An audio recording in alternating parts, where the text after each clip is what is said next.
yeah, as a fragile place, it is very hard for people to be more developed because of war, insecurities, and yeah. So young people are there, they struggle, they want to do things better, but it is not easy based on the situation. So this topic is more important. The smart agriculture adopted in the fragile urban areas, and this is our context. We'll understand that the smart agriculture is increasingly being adopted in fragile urban areas as a strategy to enhance food security, build climate resilience, and empower vulnerable communities. And these approaches range from low-tech organic methods to high-tech innovations and tailored to the unique challenge of urban environments such as limited space, water scarcity, and climate risk like flooding and the drought. So, and so far, the key insight from these areas, I've been teaching my students. Maybe I should go back a little bit to give a background. Since 2021, we started the program of STEM sports mentorship, and the idea was how to create initiative, building a leadership, and also developing entrepreneurship activities, initiating small um, business, educational, also business-based activities in the community with the students. So we started with the football, just using football on the 2021. I was volunteering, coming with the ball to the school and teaching these guys during break time, also during time in class, teaching them what is football and what can we learn. What can we learn about life through football? Because the people we see on the TV, football, they're playing soccer and so on. They learn about language. They learn about technology. They learn about leadership. They learn about I don't know, culinary arts. They learn about different mindset, how to be more creative. And but for us, maybe in context of Africa globally, or generally, I mean, and so we don't take things seriously as it is happening to the West world. So these students start getting more knowledge, understanding the value of sport, and not just becoming a soccer or footballer in the world, but what are the opportunity that they can get, what skills they can develop through the program of sport. And so we started science exploration, whereby how to get engaged with the environment. Congo is good; it is beautiful nature, but sometimes we fail because we don't take serious or enjoying the nature.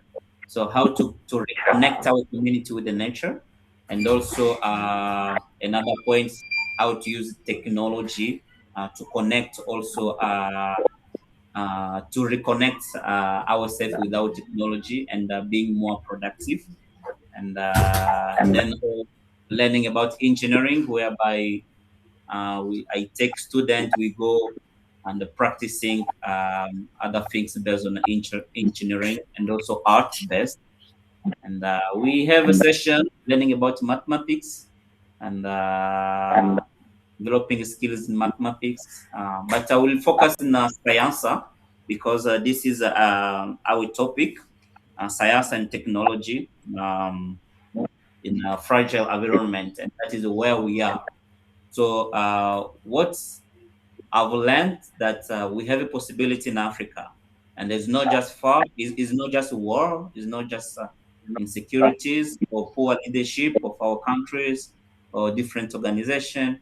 It's not just poverty, but we as young people, we have a potential because within 5 years now, focusing in the education and the technology and the research based, I've learned that in the context of teachers, we doesn't give young people what they deserve.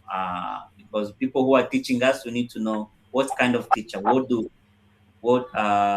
is their mindset. They know what quality of education, and so I've learned a lot, and I'm proud with the extracurricular program that we've been developing. Our kids, they are able to use the camera, ICT, and writing articles already, as I said in the beginning, how to reconnect with the nature. And they've been learning about coding, using seeing the importance of using drones in agriculture, and how to facilitate their families, or either helping them to dream, uh, focusing using technology in an agricultural perspective, because we suffer based on hunger, insecurity, and the war. You cannot go in the forest, or either having a field somewhere whereby you can plant or developing a project. People are afraid of going to the forest. We have a problem with the water. There is no clean water. So now, how can we use technology? So kids have been learning a lot, and Paul is a good example. He came up with a project, writing a book, and I think he's going to present that one. And his book is based on health and also well-being, how to make a good choice of food. And because of making good choice of food, because of being in a good health, you are able to be more productive, developing entrepreneurship mindset, and also boosting your potential for the benefit of the whole community. I don't know, guys. Are you able to hear me? I want to make sure. I don't want to go far. Yes, While yes. You're very loud and clear, sir. okay, fantastic. Thank you so much.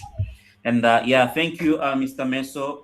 These 4 points are really the key. Leadership based, using AI, creating space for the young people, knowing what's the impact, the importance of technology in African context, especially in urban areas.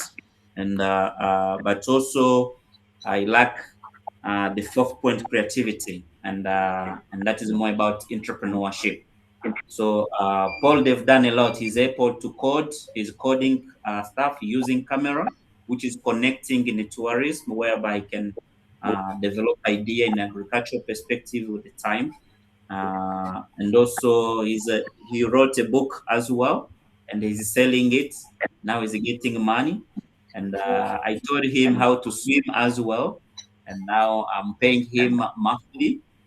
So there's too much things that is going on, but yeah, Africa is bigger, and also the context of Congo.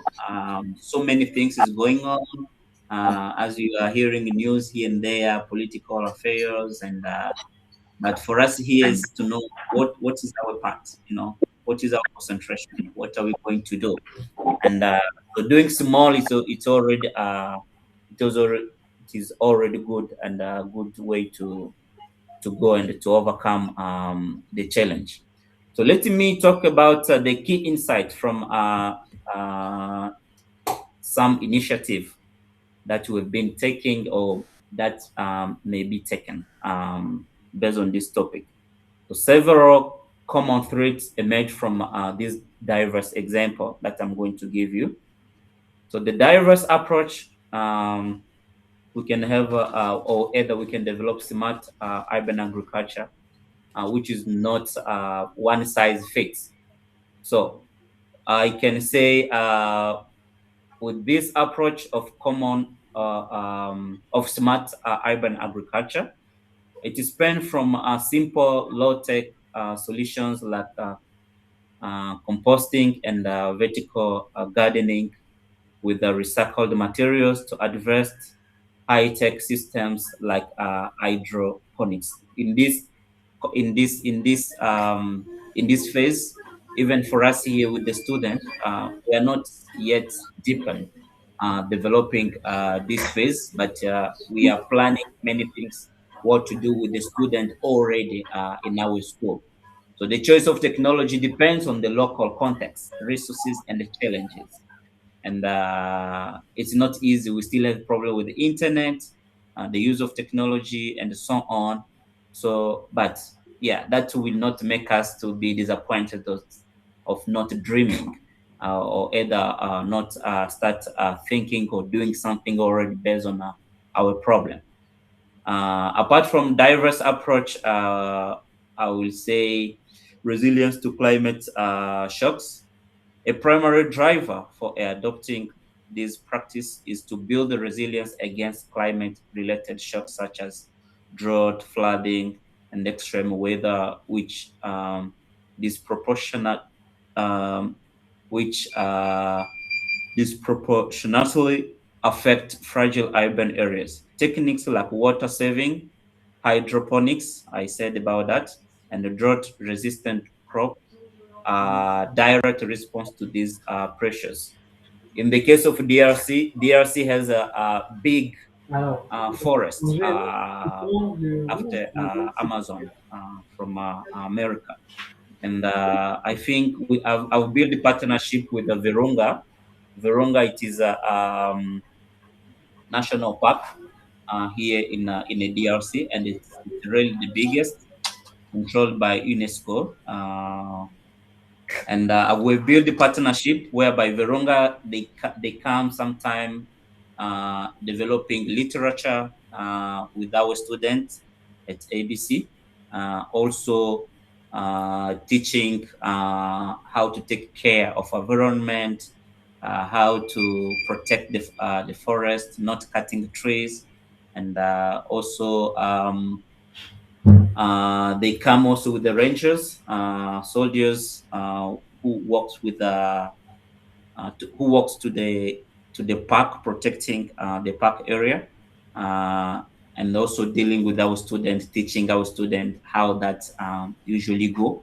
So I think it is a good approach already we are building to help building our community to be aware about what we are facing, and also how to at least taking step daily to reach to the goal. So Virunga is our partner, and also as a Congo initiative. If you have time going online, you'll learn more about our organization called the Congo Initiative. So we focus more about the gender based. Also, we focus about technology as a Christian based organization. We're trying to link what is a Christianity roles in terms of environmental conservation, and also in terms of the use of technology. Is it positive or is it a negative? And do we need to stop, or do we need to go cultural barriers? There is also issue based on colonialism. What are those impacts that it is blocking us facing the context of leadership, the context of innovation in entrepreneurship, in the context of creativity. So, but I want to add two more points. I talk about diverse approach that can be taken. I talk about resilience to the climate shocks. I gave the example for DRC basin, forest basin, but also the impact of Virunga National Park, the partnership that we've made, how they come and educate our students, and also let me talk about empowerment of vulnerable groups. Again, many initiatives explicitly target and empower women and the youth, providing them with not just food, but also new skills, income opportunities, and the leadership roles within their communities.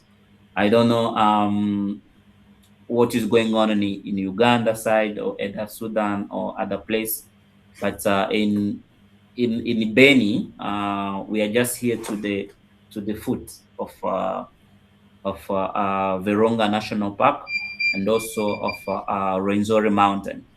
Um, yeah, it's true. Based on culture, sometimes we discriminate the gender based. Like women, they cannot do these things, and these things are for men. While in terms of development, we need to go on inclusively, make sure you know uh, each one of us partake and also give a plus to the contribute to the development of our community or change that we want to see. So I will encourage many initiative to be undertaken in terms of environmental, in terms of empowering vulnerable children, also women. But we are trying, but it's still not much in our case in to our school. But we are trying to balance that one so parents can understand when they are leaving their kids in some project or different initiative taken in terms of building their skills. It is not just for abusive because there are a good number of women have been violated in DRC, and so many of parents are like, I don't know, how can I protect my daughter? How building trust and so a good relationship with the parents and also with the youth as well. As a mentors, as a leaders, want to make sure we play our critical roles and also being more strong to convince or to make people understand the importance of AI development, ICT in general, agriculture, and how to overcome challenges. The last point, turning waste into resources. A powerful theme is the transformation of waste, whether it's organic matter for compost, plastic, or vertical. Uh, yeah, I was talking about turning waste into resources. A powerful theme that transformed is transform. Uh, a powerful theme is the transformation of waste, whether it is organic matter for compost, plastic for vertical garden units, or underutilized urban land into valuable agricultural input and productive. I'm in this part. I'm giving a lot um, my to the student, but also to our teachers how to value small things because in my understanding in our community locally we usually reject something that we think or we usually reject or throw something that we think it is bad is no more useful but the western world I had time to learn a lot. They value small things, small impacts, whereby they can take something, they turn it into more useful, and it will become more benefit to others. But for us here, there is a project we did last year, buying some instruments whereby all students, we had time to teach students, plastic bags and the small thing, you need to throw it somewhere, and we have been seeing some change within our students. But I think the many think that our school is a thing how to go out, out from our school and impacting the community outside from our school, whereby we do small garden here to school, but how can we make a big project outside? planting maize or add water projects. You know, can help our communities in the rural areas. Refugee camps. We have many people running from Goma side here and there, Bukavu, and we have many refugee and people don't have access to food, water, and even the use of technology to communicate become very difficult. So how are we going to overcome those things? So I wish not just us as ABC school, but also in a regional, how can we go up more? Also integrating youth to communicate, how to solve problem, the way we are doing. Thank you so much for organizing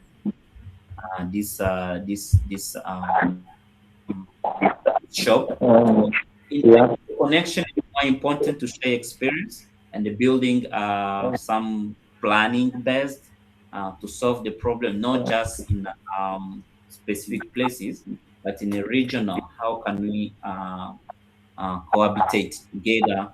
And in African word, we say Ubuntu. Your problem Mm. is my my problem So, is yours, and how can we work together to solve something? yeah. And so I will leave Mhm. Paul.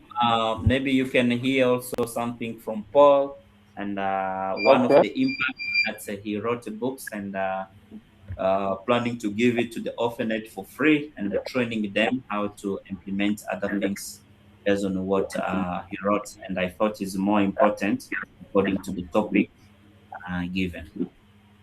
Thank you for the floor. Okay. One, Mm. Paul Savuli, as you just presented me. I'm a STEM ambassador and student at ABC,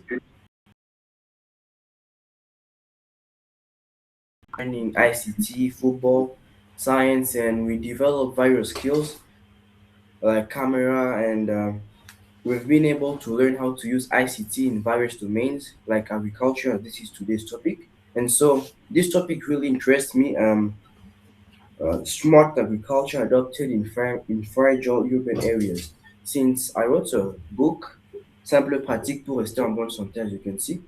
This is a health book that regroups physical practices, hygienic practices, and also personal practices which one can be able to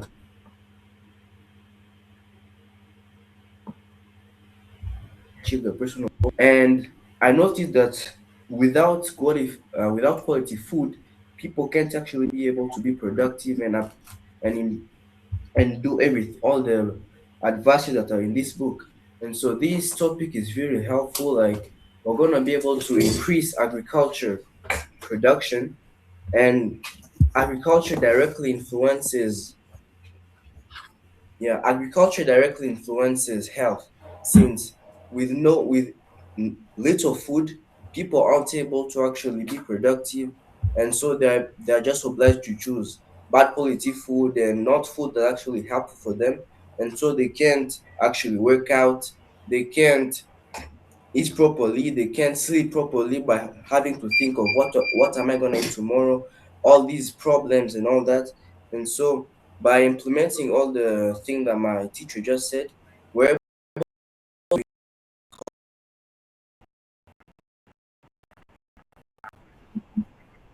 that's gonna help people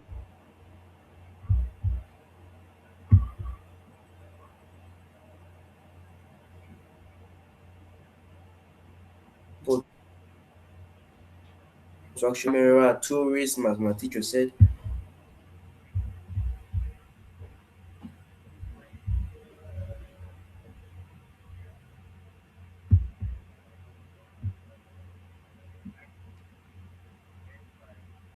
AI to have automatic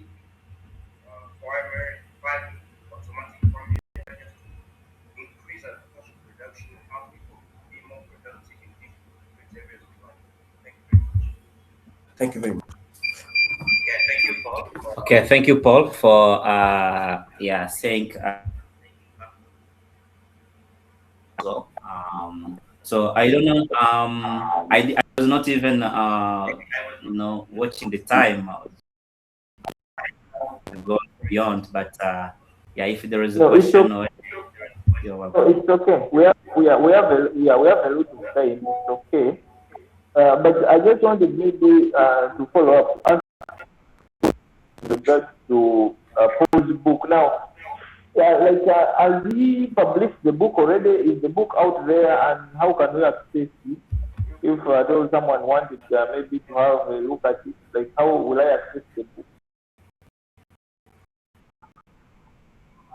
Can say something.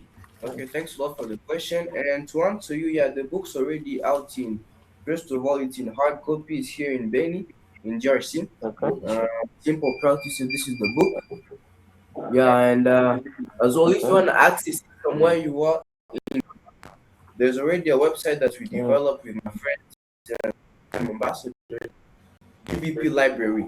You can find it on Instagram and you'll find the link by there. It's GVP Library. There is all the books that us time ambassadors we wrote, not only mine but Okay. some of my friends also wrote other books to teach English, story Mm. books, the books are like math books, art, and you can find many other books on GVP, including mine. Okay. Yeah. Okay. Okay. Thank you so much. Yeah. Thank you so much for the initiative, Paul. But is it in Kampala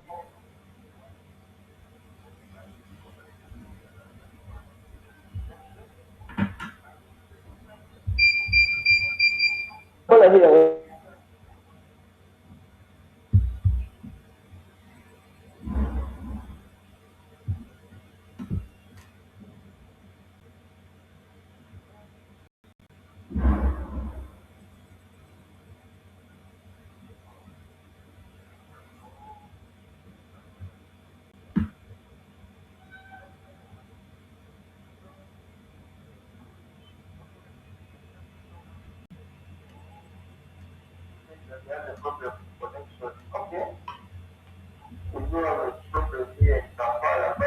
Problem here in Kampala, bad weather. We have the cities off, like everything is just Yeah. So upside down. Yeah, but maybe I just wanted to ask maybe some another question regarding I don't know whether you have been to Kampala before. If you have been to Kampala, you find that Kampala is also another diverse place, a diverse country from various countries and all of that. I don't know the situation here, but like you talked about leadership, and that is actually one of the things that we are in facility for. Like, do you think, what strategies, can we use, to have maybe an effective leadership apparatus, especially as by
Mhm.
Yes, I think I can.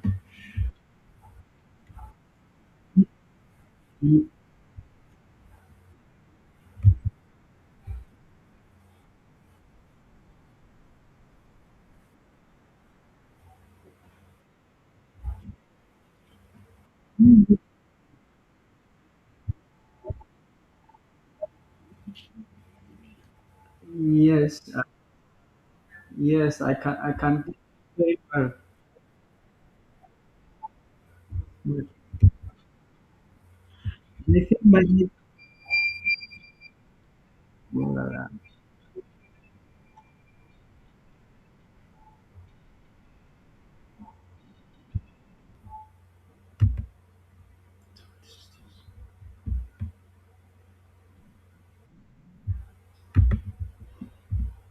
mm,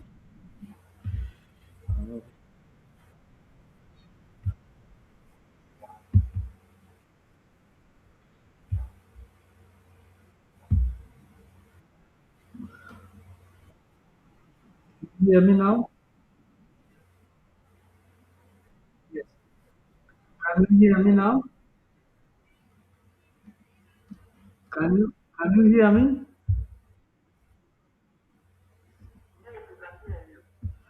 Okay, thank you. So, you wanted for me to you wanted for me to present something?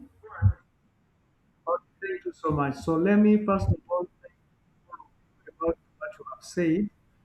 Uh, I think if I can try to summarize, so Monsieur David a parlé généralement du système éducatif de son école qui est issu de l'économie initiative, qui a pour objectif de travailler dans le leadership, les arts, la technologie, l'entrepreneuriat, mais essayer également d'appliquer des nouvelles technologies dans dans le domaine de l'agriculture, parce que c'est ça notre sujet du coup. Alors, Paul a présenté son livre et qui contient quatre éléments, notamment les sports, la santé, la nourriture et le leadership. Alors, voilà, c'est ça ce que j'ai compris par rapport à tout ce qu'on a discuté. Merci vraiment, ce sont des échanges vraiment enrichissants.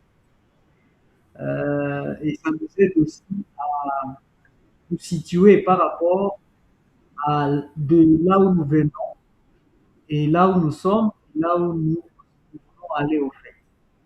Et moi, personnellement, en rapport la, avec l'agriculture, je voudrais simplement dire que l'agriculture a fait un long chemin parce que depuis l'origine de l'humanité, l'homme, euh, il a commencé d'abord à vivre avec la cueillette. Après la cueillette, c'était la domestication des plantes. Et c'est de là qu'est née l'agriculture. Et quand vous voyez, disons, l'évolution que l'agriculture a subi aujourd'hui, on se rend compte que l'homme a passé euh, de l'agriculture traditionnelle où l'homme utilisait des moyens rudimentaires comme la mécanisation avec des vaches ou des chevaux. Et aujourd'hui, on utilise déjà des drones. Donc, vous voyez que c'est une trajectoire vraiment fascinante.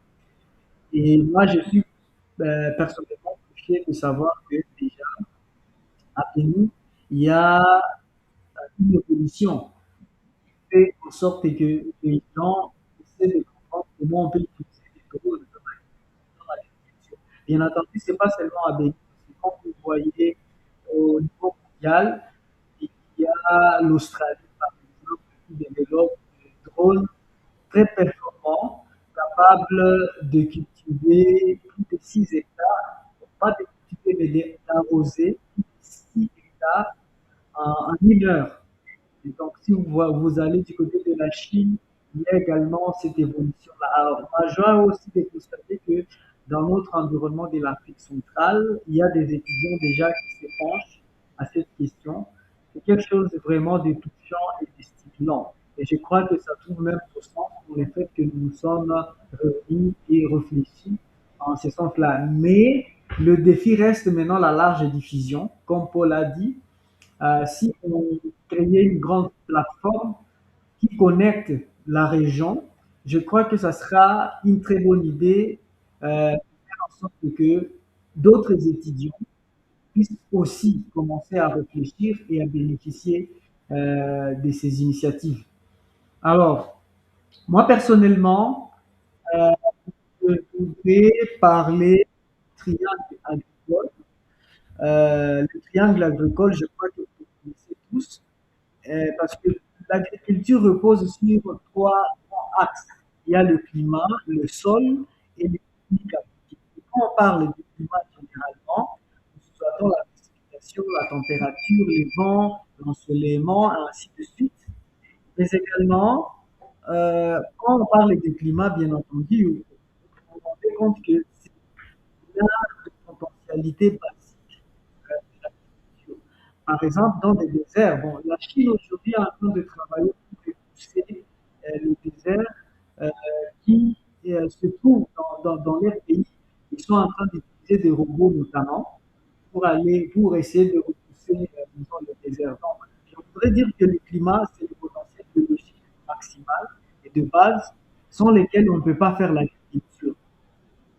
Et à part le climat, nous sous-attendons aussi la partie du sol. Les sols, on ne peut pas faire l'agriculture sans utiliser les sols parce que même l'être humain, pour vivre, a besoin d'un environnement. C'est aussi pareil pour les plantes. Et donc, le sol constitue vraiment d'une, la banque nutritionnelle de quoi des plantes. Et quand on parle des sols, bien entendu, on se prend la texture, la structure, mais également les matières organiques, sans oublier les activités biologiques qui font en sorte que les micro-organismes sont en relation avec les sols et dans la chaîne alimentaire, c'est là un cycle qui favorise, n'est-ce pas, la nutrition des plantes. Et quand je voudrais parler de la technique, je vois essentiellement l'interface entre l'homme et la nature. Les techniques, ce sont des outils. Ça peut être des outils de connaissance intellectuelle ou technique. Ça peut être des outils liés à, à la richesse environnementale dans laquelle on vit. Et ces outils-là aident l'homme à tirer le meilleur de l'environnement dans lequel il vit. Ça, c'est que moi, je sous-entends par technique. Et il y a certaines techniques aujourd'hui qui sont appliquées. On peut parler de la rotation des cultures, on peut parler de l'irrigation, on peut parler de l'agroforesterie, de l'agriculture de conservation, l'agriculture mécanisée. Comme vous voyez par exemple ce qui se passe au Burkina Faso aujourd'hui, qui est en train de se rattraper par rapport à son niveau de production agricole, ils utilisent des systèmes d'irrigation parce que le sol burkinabé est plus ou moins désertique, je dirais. Alors, ils ont canalisé une rivière pour alimenter toute une plaine et ça devient pratiquement un lieu où l'agriculture est possible aujourd'hui. Donc, c'est là qui nous ramène à penser et à voir que c'est possible aussi pour nous euh, de développer ce genre d'initiative, si bien que chez nous, nous avons une nature qui est plus ou moins bienheureuse, parce que même l'Ouganda touche, il y a une partie de l'Ouganda qui touche au parc national du Virunga. Et d'ailleurs, dans la partie du KCC, il y a également le partage entre le Congo et la RDC du Mont Rwenzori. Parce que quand j'observe même le sommet, le pic Marguerite, il y a une partie où il y a un drapeau ougandais et l'autre partie, il y a un drapeau congolais. Alors, nous, pour nous les jeunes, l'objectif, le sens de notre leadership, c'est d'essayer de briser ces barrières imaginaires qui aujourd'hui font en sorte que certains jeunes pensent que nous, qui vivons en tant que voisins, nous cultivons une certaine haine, antipathie les uns les autres. Parce que moi, personnellement, ce qui me touche, c'est de voir des jeunes qui quittent la Chine à des milliers de kilomètres, qui viennent s'installer, soit à Kampala, soit au Congo, mais que ça devient un peu compliqué à un jeune Ougandais d'aller s'installer chez nous au Congo. Alors qu'il n'y a même pas Il n'y a même pas 1000 kilomètres, quoi. Donc, alors, ça, c'est, j'ai caricature un peu, vous pouvez comprendre. Comment expliquer qu'à un jeune Congolais, ça peut être difficile de quitter le Congo pour aller s'installer en Afrique du Sud, à- en Égypte, alors que les Chinois, eux, ils se déplacent partout. Ça veut dire que nous devons briser ces barrières mentales, je voulais dire, ces barrières mentales qui bloquent, et je suis fier que cela commence déjà à très bien. Alors, donc je parlais du sol et je suis en train de parler des techniques. Et dans les cadres de techniques, pour cet entretien, je voudrais brandir une technique qui est utilisée à Bukavu. Je ne sais pas si vous connaissez la mouche noire. Est-ce que vous connaissez la mouche noire? Alors, la mouche noire, c'est une mouche qui se multiplie rapidement et qui produit de larves. Et ces larves sont utilisées pour nourrir de bêtes. Alors, la technique, elle est simple. Je vais essayer de l'expliquer en 5 étapes. Alors, on fait d'abord la collecte de déchets, des déchets ménagers notamment. Alors, quand vous collectez les déchets ménagers, vous essayez de faire la séparation de ces déchets. Ça veut dire, vous mettez à part les métaux, vous mettez à part le plastique, et finalement, vous restez avec les déchets organiques. Et ces déchets organiques, vous les mettez dans un endroit sombre, et vous prenez le lard, vous les jetez dans ce déchet-là. Alors, l'objectif de ces larves, les larves vont jouer le rôle de la décomposition. Les larves vont décomposer ces déchets organiques et après la décomposition, vous pouvez les utiliser soit comme engrais, ces résidus, vous pouvez les utiliser soit comme des engrais, soit vous pouvez les utiliser comme la nourriture de cochons, de poules, ainsi de suite. Donc ça, c'est une technique simple qui est en fait, utilisée à Bukavu. Il y a une dame, il y a une dame qui a vraiment, qui travaille là-dessus. Donc, et là, je vais vous partager son nom rapidement là. Alors, elle s'appelle Joël Bouendoa. Donc, Joël Bouendoa, c'est une entrepreneur qui vit au Congo-Kinshasa et elle fait du recyclage de déchets ménagers pour les transformer en nourriture de bétail et en nourriture mais également en engrais organique. Et bon, c'est pas seulement elle qui utilise cette technique, elle est répandue. Au Congo-Kinshasa, je crois qu'elle est parmi les pionnières. Pourquoi j'amène cette technique sur la table? C'est parce que dans les milieux urbains, nous avons un problème de gestion des déchets. Donc, quand on regarde, il y a beaucoup de déchets ménagers, notamment, que nous ne savons pas gérer. Alors que si on utilise cette technique-là, c'est facile d'abord euh, de collecter ces déchets, mais après la collection, on peut aussi les utiliser, soit dans l'élevage, soit dans l'agriculture. Et généralement, ça aide au fait à booster les deux domaines. Parce que généralement, l'agriculture et l'élevage sont des choses qui vont ensemble. Voilà, c'est ce que je voulais partager. Parce que je crois que si on arrivait à étudier à fond cette technique, elle est simple à utiliser. Bien sûr, avec l'IA, on peut approfondir les recherches à ce sujet. Mais je crois que c'est facile parce que les déchets, on les achète pas. Et généralement, c'est facile de faire de l'élevage de poulets, de l'élevage de lapins, de l'élevage de cochons à une surface qui est un peu réduite. Voilà, ça sera ça, peut-être ma petite conclusion. I think everyone has understood because all of us we can speak both English and French. So I don't know if there is any question so or suggestion so that everyone can just share the ideas. Thank you so much.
Oui, Monsieur Isabelle, est-ce que vous êtes encore là?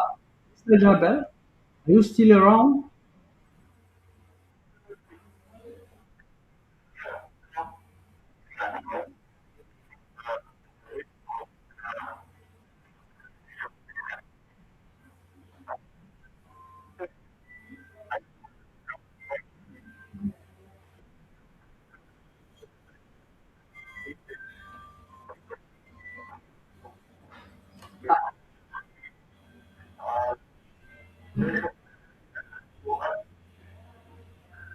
So I would like to say thank you for all of us to participate on this workshop.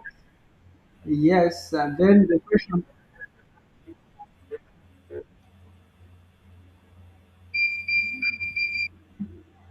sorry,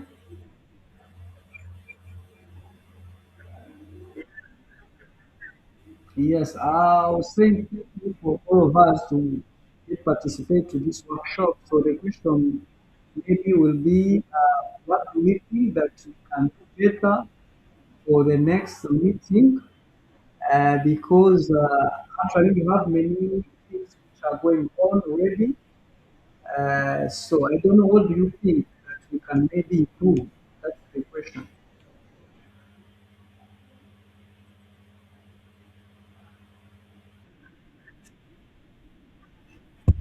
Maybe we can share.